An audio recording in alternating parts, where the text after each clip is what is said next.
Et bonjour, bienvenue dans cette vidéo. Je vais vous parler des stats, tout ce qui s'est passé avant la finale de la Ligue des Champions remportée par le PSG, qui mérite de l'avoir gagné, même si l'Inter est arrivé au bout du rouleau. Un parcours où Liverpool a joué un match sur deux, a mieux joué à Paris que chez eux. Inverse pour l'Aston Villa qui a mieux joué chez eux qu'à Paris. Et Arsenal, pareil, qui a mieux joué au Parc que chez eux. Mais voilà, sur l'ensemble de la Ligue des Champions, voilà, bravo à eux. Mais il faut qu'ils arrêtent de nous comparer, c'est incomparable. Tapi a acheté l'OM 1 franc. Et sous tapis, 220 victoires, 100 nuls, 65 défaites, 715 buts marqués, 351 buts encaissés. Papin, Ballon d'Or en 91. Abedi Pelé, 3 fois Ballon d'Or africain, 91, 92, 93. Goethals en 93, élu meilleur entraîneur étranger. Euh, En 94, on est l'un des clubs les plus riches d'Europe. On est podium comme club européen. Le budget de l'OM à l'époque estimé à 93-94 à 280 millions de francs, comparable en plus comme le budget du Milan AC. Mais on a une perte de 180 millions du fait qu'on ne nous a pas permis de jouer la Super Coupe d'Europe, la Coupe intercontinentale, ce qui est le budget de Lyon à l'époque en euros dans les années gloire en 2002-2004 par là. Mais pas de trophée des champions à jouer entre 85 et 94, donc pas de titre pour l'OM. On gagne une Coupe de France, mais on n'a pas pu au moins aller en finale en 92 avec Furiani. Mais on gagne une Coupe de France, on est finaliste 3 fois, 87, 88, 91.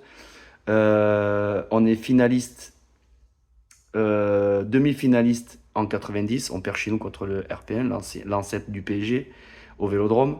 Après prolongation, on gagne la Ligue des Champions en 93, on est finaliste en 91, on est demi-finaliste en 90 avec la main de Vata contre Benfica. Voilà, on gagne 5 titres de champion.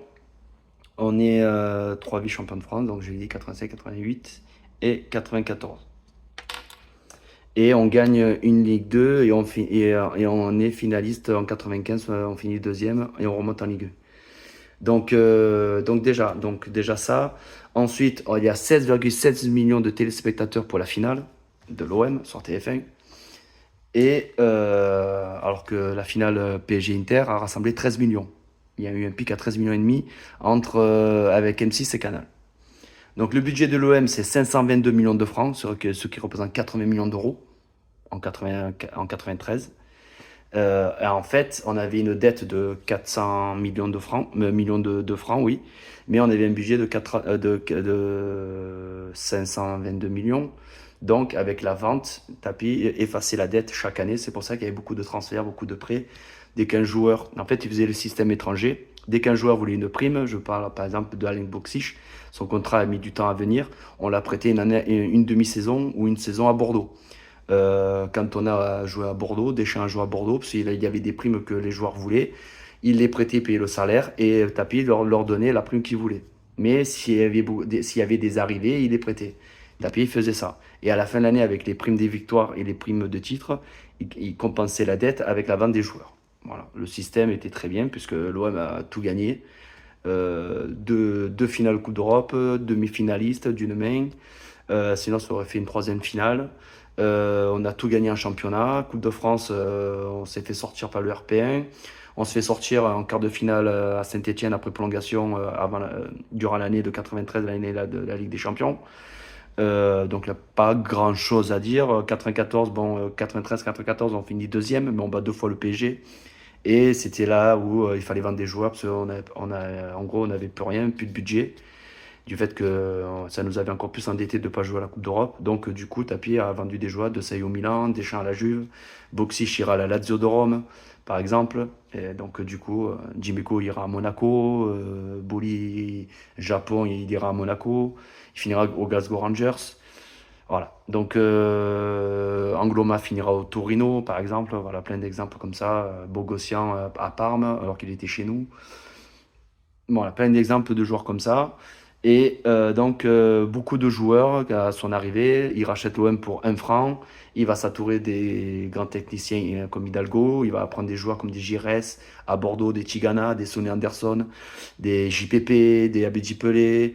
Euh, voilà, on a eu beaucoup de Français, beaucoup de joueurs étrangers, mais expérimentés. talentueux. Et ceux qui étaient Vasquez, c'était un bon espagnol, mais il ne s'est pas intégré dans l'effectif, elle était vendue. Et maintenant, on va parler du PSG. Le PSG, champion d'Europe, hein, comme nous.